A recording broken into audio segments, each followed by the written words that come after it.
Liberando su potencial. Hablando de potencial humano, ¿alguna vez se han preguntado a qué se debe la gran disparidad de resultados y desempeño entre una persona y otra? Una persona que percibe $250,000 anuales no es 10 veces más astuta ni mejor que una persona que percibe $25,000 anuales. ¿Por qué la diferencia de 10 veces sus ingresos? Y si tomamos a una persona que percibe $2,5 millones al año, ¿será esa persona 100 veces mejor, más astuta que la persona que gana $250,000? Imposible. En un estudio reciente de coeficiente intelectual probaron a 1,000 personas de una cierta población y llegaron a la conclusión de que la mejor persona entre los 1,000 solo era 2,5 veces más astuta que la persona de menor coeficiente intelectual. Solo 2,5 veces la disparidad, y tal vez eso sea con toda la población. ¿A qué supone que se debe la diferencia? Al hablar de potencial humano, llegamos a una fórmula que deduje hace algunos años. Tal vez eso lo explique un poco. La fórmula comienza con lo que llamamos AI, o sea, atributos innatos, las cualidades, la inteligencia, la habilidad, el temperamento, cosas con las que se nace que no pueden cambiarse mucho. Además de los atributos adquiridos. Estos atributos son muy importantes, son su educación, su capacitación, sus capacidades, su experiencia, conocimiento, sabiduría, etc., multiplicado por A, que es su actitud, es igual al potencial humano individual o al desempeño humano individual o resultados individuales humanos. Ahora, de estos tres, los atributos innatos se traen desde el nacimiento. Los adquiridos pueden cambiarse, pero se necesita cierto tiempo para ello, aunque a veces cambiamos muy rápidamente. Cierta información valiosa puede cambiar dramáticamente su eficacia, pero las actitudes pueden aumentarse o disminuirse dramáticamente en segundos. Cada vez que mejoramos nuestra actitud, multiplicamos todas nuestras capacidades. Una actitud ha sido llamada acertadamente el lenguaje más importante del ser humano, la palabra más importante del idioma en el humano. Todo lo que hacemos en la vida, según un estudio en Harvard entre estudiantes ejecutivos, será en un 85% de actitudes. Un 85% de su éxito estará determinado por su actitud. Eso significa que está determinado por cuán positivo o cuánta actitud mental positiva se tenga. Las personas con actitudes mentales positivas tienden a avanzar más rápidamente, se mueven hacia la cima en organizaciones valiosas, ganan más dinero, sacan más satisfacción de la vida. Una actitud mental positiva no significa que baile por las calles y arroje flores. Solo significa que tome una actitud constructiva en general o se aproxime hacia su trabajo, su vida, sus problemas, relaciones, etc. Según el informe Cox de las empresas americanas, según la revista Success, un 85% o más de todo lo que se logra se debe a la actitud. Y la pregunta es, ¿de dónde vienen las actitudes? Las actitudes vienen de las expectativas. Muy simple, ya hablamos de eso. Y una forma muy poderosa de mejorar su actitud instantáneamente es decir, aunque no lo crea, pienso que algo maravilloso va a ocurrirme hoy. Como dijimos antes, nuestras expectativas sobre los desenlaces determinan nuestra actitud. Si espera que las cosas salgan bien, tendrá una actitud positiva. Si espera que salgan mal, tendrá una actitud negativa. Y lo maravilloso es que podemos fabricar nuestras expectativas. Podemos esperar lo que deseamos. Podemos esperar cosas buenas, cosas malas, y no nos decepcionaremos. ¿De dónde surgen nuestras expectativas? Nuestras expectativas surgen de nuestras creencias y de nuestros valores. Son el centro de los factores motivacionales de nuestra personalidad, nuestras creencias, y esto nos conduce a un entendimiento del potencial humano. Significa básicamente que nuestra actitud es una expresión externa de lo que está ocurriendo internamente, y esto es consistente con las leyes mentales. Con respecto a las creencias, cada uno de nosotros tiene muchas creencias en el fondo que los psicólogos llaman los conceptos propios. El concepto propio, o su descubrimiento, es considerado por muchos como el logro único y más importante para comprender el desempeño humano en el siglo XX. Yo estoy de acuerdo. El concepto propio es como, si queremos usar una analogía militar, el centro de mando. O si queremos usar una analogía técnica, es el programa central de su computadora básica. Es un grupo de creencias, valores, actitudes, sentimientos, ideas, etcétera, almacenadas en el fondo de nosotros y son el resultado de casi todas las experiencias que hemos tenido en la vida.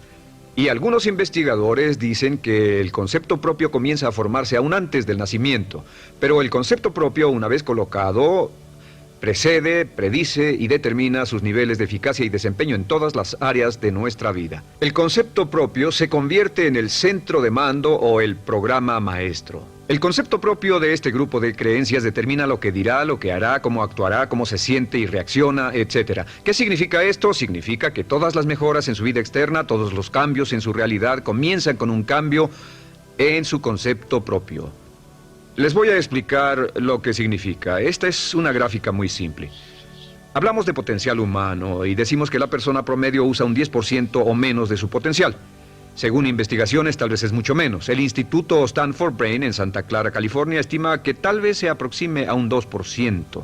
Seremos generosos y diremos que la persona promedio usa un 10%. Significa que en los mejores casos, la mayoría, como usted o yo, no usamos un 90% de nuestro potencial. Uno de los mejores filósofos, Oliver Wendell Holmes, dice que la tragedia de la persona promedio es que llegan a la tumba con su música aún por dentro. Aún están funcionando con mucho menos de su potencial total. Y esto es el potencial humano. Sabemos que existe una relación directa entre el potencial humano y el concepto propio. Pero como nuestros conceptos propios o nuestras estimaciones de nosotros mismos generalmente son mucho menores de lo que debieran ser, nuestro nivel de desempeño y eficacia también es menor. Sabemos que nuestro concepto propio es altamente subjetivo. ¿Qué significa esto? Significa que el concepto propio, lo que pensamos que es cierto sobre nosotros mismos, no está basado en la realidad, está basado en información que hemos tomado y aceptado como cierto, hasta el grado en que creemos lo que sea de nosotros mismos y se vuelve cierto para nosotros porque actuamos de una forma consistente con ello. Algunas personas que leen sus horóscopos y creen en horóscopos predicen su futuro. Hay algunas personas que toman la crítica y las opiniones de otros a quienes ni siquiera respetan y hacen suyas esas ideas, dando un resultado muy negativo. Lo que piense, lo que acepte como cierto, se vuelve cierto para usted. También sabemos que como adultos tenemos una variedad de conceptos propios. Tenemos un concepto propio de cómo vestirnos, cuánto pesamos, lo que comemos, lo bien que podemos hablar en público, qué tipo de padres somos, qué tipo de hijos somos con nuestros padres, qué tipo de esposo o esposa somos, qué tipo de amante, de conductor. Lo interesante de manejar es que todos los hombres tienen un concepto muy positivo con respecto a esto. Las mujeres no entienden esto, pero los hombres nacen con un genio inherente para manejar. Todos los hombres son choferes excelentes. Si no lo creen, todo lo que tienen que hacer las mujeres que están viendo esto es pensar en la última vez que trataron de corregir la forma de conducir de un hombre y recordarán que no obtuvieron buenas respuestas. ¿Cómo respondemos ante alguien que desafía nuestro concepto propio, sugiriendo que no somos las personas que pensamos ser? Estamos a la defensiva, nos enfadamos, nos irritamos, es difícil que nos traten. Tenemos un concepto propio de lo creativos que somos, lo inteligentes, lo rápido que leemos, lo bueno que somos en los deportes, y si practicamos una gran variedad de ellos, tenemos un concepto propio para cada uno de ellos. Tenemos un concepto propio de lo bien que cocinamos, de lo bien que educamos a nuestros hijos, de lo bien que limpiamos nuestra casa, los autos que manejamos, etc. Y también de lo que valemos por lo que ganamos. Es muy interesante saber que nunca ganamos más del 10% de nuestro concepto propio en ingresos. Nuestro concepto propio determina nuestro nivel de ingresos. Este nivel de concepto propio se llama zona de confort. Y aunque querramos más dinero, veremos que la tendencia humana natural de todas las actitudes es luchar por lograr entrar a la zona de confort y luego quedarnos ahí. Si ganamos un 10% por encima de nuestro concepto propio de ingresos, tendremos una necesidad imperante de deshacernos de ese dinero. Lo donaremos, lo gastaremos en forma extravagante y hasta lo perderemos si recibimos demasiado. Las personas que ganan la lotería siempre están quebradas a los 2 o 3 años. Queman el dinero porque ese dinero está más allá de su concepto propio. Si gana 10% o menos de su nivel de concepto propio, se descubrirá luchando, trabajará más duro, más tiempo, pensará en forma más creativa, buscará diferentes formas para aumentar sus ingresos o sus segundos ingresos. La única forma de mejorar cualquier parte de su vida, incluyendo sus ingresos, es aumentando el nivel del concepto propio de sus ingresos, comenzando a pensar en usted como si estuviera ganando más dinero. Si quiere bajar de peso, la única forma en que podrá lograrlo es pensando en que está delgado. Piense en usted mismo como una persona más delgada. Si quiere volverse una persona más popular, más amorosa, más feliz o más sana, comience a pensar una y otra vez en esas cosas hasta que se vuelvan parte de su nuevo concepto propio. Hablaremos de eso más adelante. Es una parte esencial de la programación de su mente hacia el éxito. Su concepto propio global está determinado por el promedio de sus conceptos propios en las áreas que considere importantes.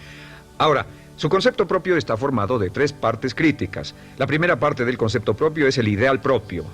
El ideal propio es la persona que más desearía ser, es su idea de lo que constituye un ganador, es su visión ideal de lo mejor que puede ser usted. Nada más, una de las cosas que sabemos de las personas con éxito es que las personas con éxito tienen ideales propios muy claros, ideales claros de quién quieren ser en el futuro. Las que no tienen éxito tienen ideales muy vagos. El número 2 es la autoimagen. La autoimagen es como un retrato de cómo se ve a sí mismo y lo que piensa de sí mismo. La autoimagen es el espejo interno, es como se percibe a sí mismo ahora en su desempeño actual, en forma cotidiana. La tercera parte es su autoestima. Su autoestima es cómo se siente consigo mismo. Cómo se siente consigo mismo es la fuerza motriz, el motor, la fuerza poderosa dentro de su subconsciente. Es la fuerza de energía dentro de su concepto propio y determina casi todo lo que le pasa. La mejor definición de autoestima es cuánto se agrada a sí mismo. Cuánto se agrada a sí mismo como esposo, cuánto se agrada a sí mismo como empleado, cuánto se agrada a sí mismo como jefe, como inversionista, como orador profesional, como atleta, etc. Según se agrade a sí mismo, su nivel de autoestima, su sentimiento emocional global respecto a cualquier área de su vida, determina su desempeño y su eficacia en dicha área. Lo sorprendente es que se convierte en lo que piensa, su concepto propio es maleable, su autoestima puede formarse repitiendo una y otra vez, me agrada mi persona, me agrada mi persona, me agrada mi persona.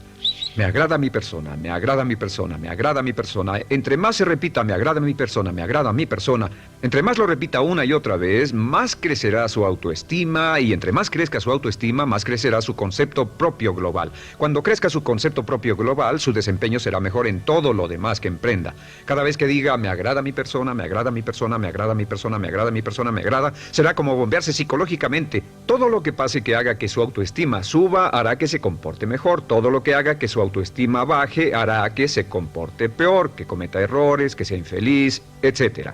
Un punto crítico de agradarse a sí mismo, sobre autoestima y agradarse a sí mismo, es que, número 1, nunca puede querer a nadie más de lo que se quiere a sí mismo. Que su nivel de autoestima es determinante de la calidad de relaciones que tenga con los demás. Y número 2, es que nunca puede esperar que nadie más lo quiera o respete más de lo que se respeta a sí mismo. Cuanto se agrade o se respete a sí mismo, determina sus actitudes hacia usted.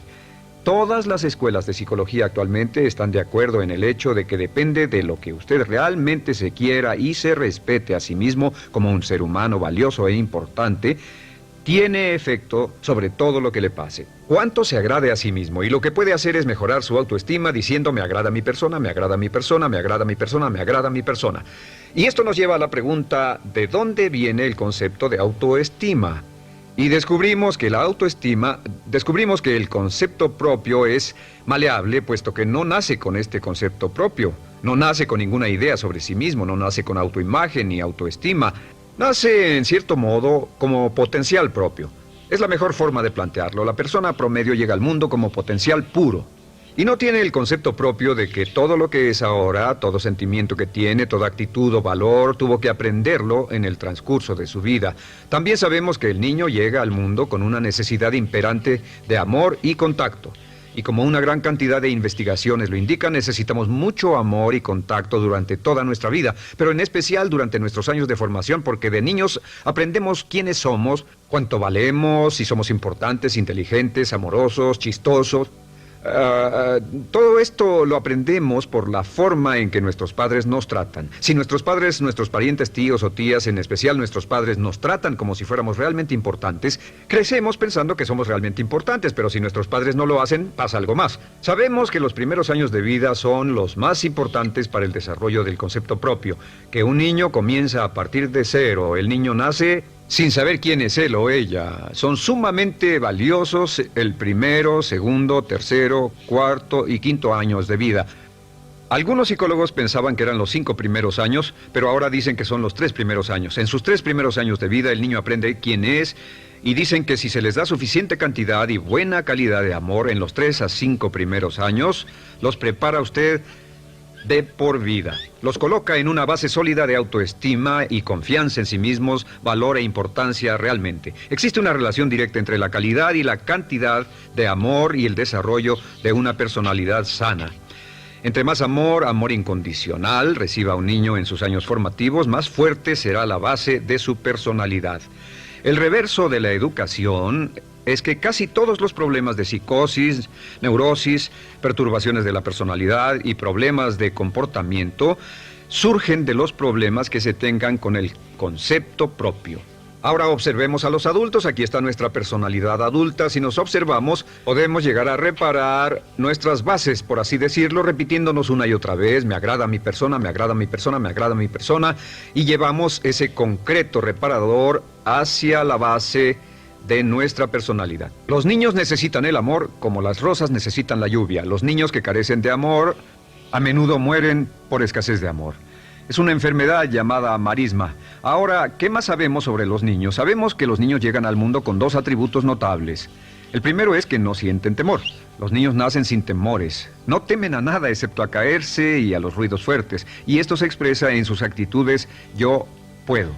Los niños llegan al mundo pensando que pueden hacer cualquier cosa, y quien haya criado a un niño hasta la edad de 3, 4 o 5 años sabe que debe pasar esos primeros años evitando que se maten, porque son como pilotos japoneses, porque no le tienen miedo a nada. Su segundo atributo es que llegan al mundo totalmente espontáneos. Dicen lo que quieren, hacen lo que quieren, son totalmente desinhibidos. Totalmente. Ellos no temen hacer nada de lo que desean, y esto se expresa en su actitud: no quiero. No tengo que hacerlo. Si ha tratado de controlar a un niño, lo habrá visto. Lo primero que dicen cuando comienza a darle órdenes, lo primero que aprenden es: no tengo que hacerlo. Claro, a veces cambiamos sus mentes de una u otra forma, pero estos son los dos atributos con los que los niños llegan al mundo. Llegan al mundo sin temores y desinhibidos. ¿Qué significa esto? Significa que nuestro derecho innato natural es no ser temerosos y ser desinhibidos. Y solo cuando podemos crear la misma situación en nuestra vida adulta, cuando no tememos y somos desinhibidos, nos sentimos a gusto con nosotros mismos. Las mejores organizaciones, las mejores compañías son las que crean un ambiente donde nos sentimos sin temores y sin reservas para ser nosotros mismos y para hacer lo mejor de nosotros. Al crecer descubrimos que los niños aprenden de dos maneras. La primera es por imitación. Imitan a uno o a ambos padres, en especial al padre dominante. Algunas veces el padre dominante cambiará cuando crezca el niño, y a veces los niños imitan al padre, a veces a la madre, pero aprenden por imitación. Muchas características y hábitos que tenemos como adultos los aprendimos de nuestros padres. ¿Alguna vez ha tenido la oportunidad, ha tenido la ocasión de gritarle o reñirle a uno de sus hijos? Verá que le dice las mismas cosas que le dijo su padre a usted cuando era niño. Así que imitamos. A veces imitamos su caminar, a veces su forma de hablar, a veces imitamos sus valores, sus creencias, etc. Aunque esos valores y esas creencias no tengan ningún valor. ¿Por qué? Porque nuestros padres eran así cuando nosotros éramos niños. La segunda forma en que aprendemos es pasando de la incomodidad, lo que no se siente bien, hacia la comodidad. Freud llamó a esto el principio del placer. O sea que nos movemos hacia aquello que nos hace sentir cómodos, lo que nos da placer, lo que nos hace sentir bien con nosotros. Nos movemos de la incomodidad hacia la comodidad. Así es como aprendemos a no mojar el pañal, por ejemplo. Sabemos que no es agradable caminar con popó o pipí en nuestros pañales. Vemos lo que hacen nuestros padres, vemos lo que nuestros parientes hacen y decimos: estas personas no hacen lo que yo. Así aprendemos a caminar y lo demás. Así que de la incomodidad hacia la comodidad. Durante toda nuestra vida, por cierto, así es como aprendemos. Imitamos leyendo lo que otras personas hacen, estudiando libros y en el trabajo, imitamos cuando vamos a la escuela, y hacemos lo que nos da resultados positivos, lo que nos da refuerzos positivos, y hacemos cada vez menos las cosas que nos causan incomodidad o dolor. Ahora, muy temprano en la vida, como equivocación o como resultado de una equivocación que los padres cometen en la crianza, los niños comienzan a aprender hábitos y patrones negativos. Los patrones y hábitos negativos tienen sus raíces principalmente en la crítica destructiva. La crítica destructiva comienza muy temprano en la vida, a veces en los primeros meses. Y la crítica destructiva la usan los padres para dirigir y controlar a sus hijos. Desafortunadamente, tiene un efecto muy peligroso y dañino sobre nosotros, ya que la crítica destructiva tiende a minar la integridad de la personalidad del niño. Muchos de nosotros, incluyéndome a mí y a muchos de ustedes, nos hemos visto minados y heridos por la crítica destructiva más que todas las guerras en la historia. Ahora, como resultado de la crítica destructiva, comenzamos a desarrollar hábitos y patrones negativos. Los patrones de hábitos negativos son respuestas condicionadas hacia los estímulos. Los patrones de hábitos negativos se desarrollan en los inicios de la vida.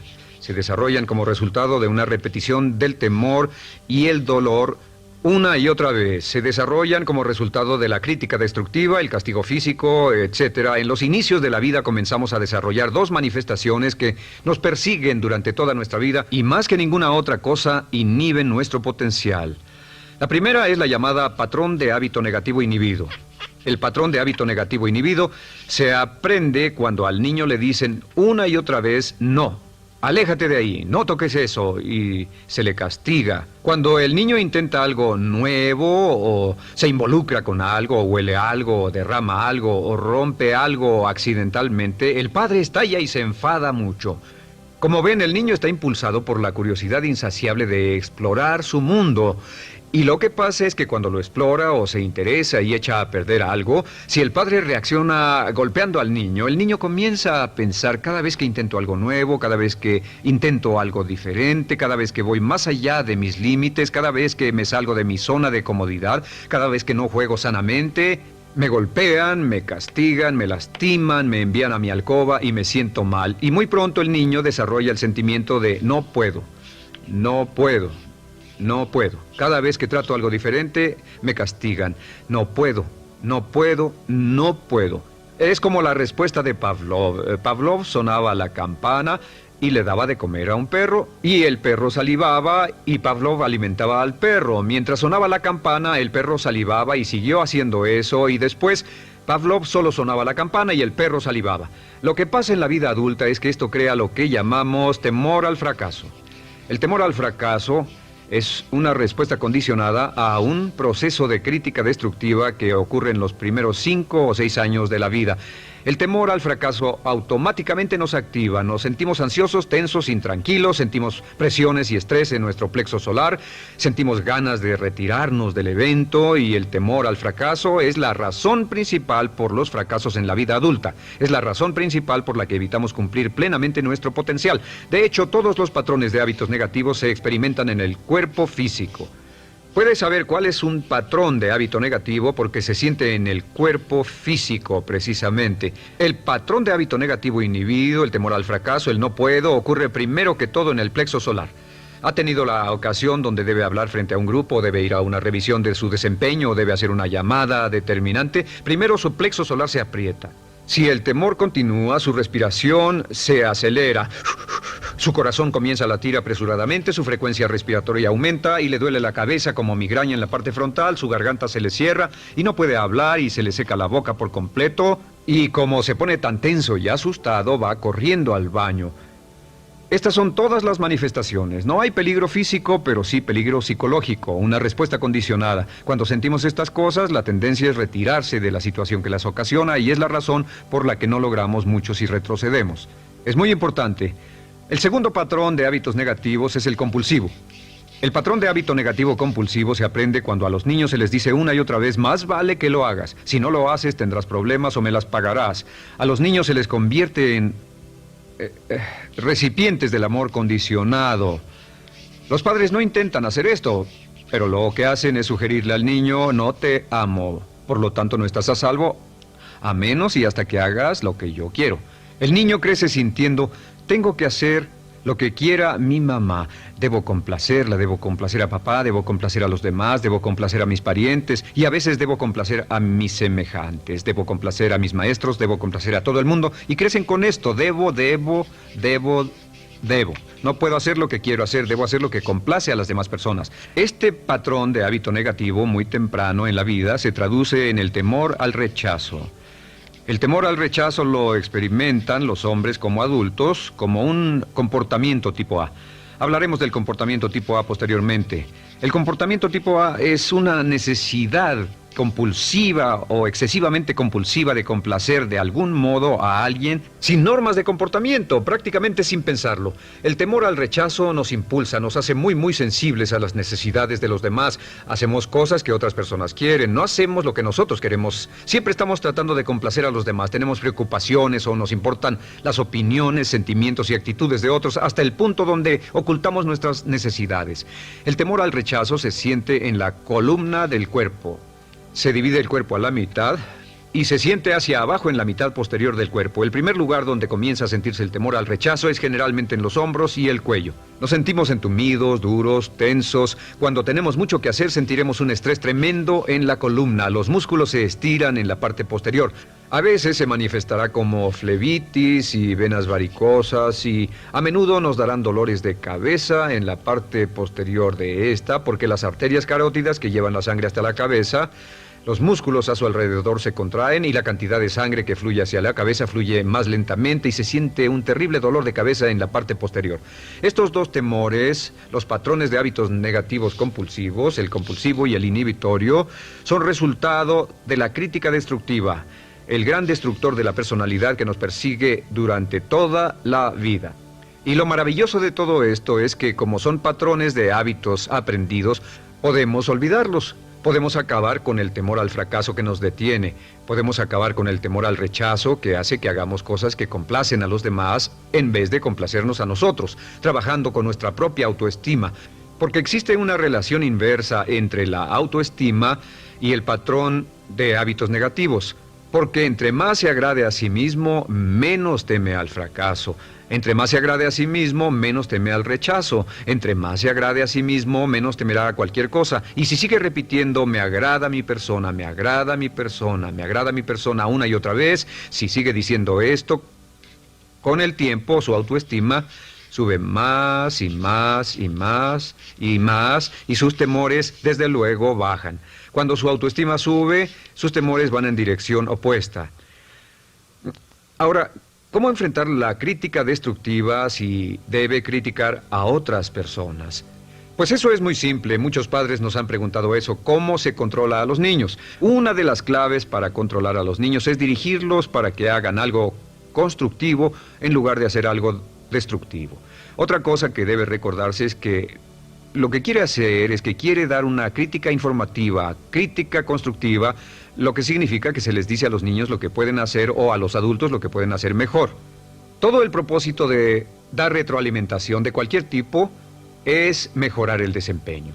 Si es padre o si es jefe o si es una persona en una relación, si una persona está haciendo algo malo o inadecuado, todo el propósito de darles cualquier tipo de retroalimentación es para que puedan hacerlo mejor. Sin embargo, existe una relación directa entre la autoestima y la crítica destructiva. Cada vez que se critica a una persona, su autoestima baja. Y cada vez que su autoestima baja, su habilidad para desempeñarse baja. Si critica a una persona en forma destructiva demasiado tiempo, llegará a un punto donde no intentarán nada. Se convierte en lo que llamamos hipersensible. Un adulto hipersensible es aquel que no puede aceptar críticas de nadie. Un adulto hipersensible es una persona que está muy tensa, ansiosa, si siquiera sugiere que no está haciendo lo correcto. Si trata con un adulto hipersensible, la clave es sentarlo y recordar 4 cosas. Número 1, comenzar con alabanzas. Número 2, proteja la autoestima de la persona a toda costa. Número 3, discuta el desempeño y no a la persona. Hable del comportamiento más que de la persona. Y número 4 es enfocarse hacia el futuro en vez de en el pasado. Enfóquese hacia lo que va a hacerse en forma diferente en el futuro en vez de lo que pasó en el pasado. ¿Por qué? Una razón muy simple, porque una persona no puede controlar el pasado. Al no poder controlar el pasado, cualquier crítica de lo que han hecho en el pasado les da un estrés tremendo y frustración. Así que en resumen, la clave del éxito en la vida es una actitud mental positiva. Una actitud mental positiva se basa en expectativas de éxito, de una serie de expectativas positivas. Esa serie de expectativas positivas se basa en sus creencias y en su concepto de sí mismo. El centro de su concepto propio que determina su eficacia en la vida es su autoestima, y su autoestima se mide por cuanto se valore a sí mismo. Las dos cosas que nos frenan más que nada son el temor al fracaso y el temor al rechazo. Y uno de nuestros secretos centrales de éxito es este: Conviértase en un organismo generador de autoestima perpetua. Haga continuamente cosas para usted mismo, hacia sí mismo en su vida, que hagan que se agrade a sí mismo, que se ame, que se acepte, que se respete, que hagan que se sienta fantástico con usted mismo. Si es un jefe o un padre, no olvide que la clave para el máximo desempeño en su hogar y en su trabajo es hacer que las personas se sientan maravillosamente consigo mismas. Entre mejor se sienta consigo mismo y más se agrade, más probable será que logre que las personas a su alrededor lo quieran, lo acepten, lo respeten, se respeten.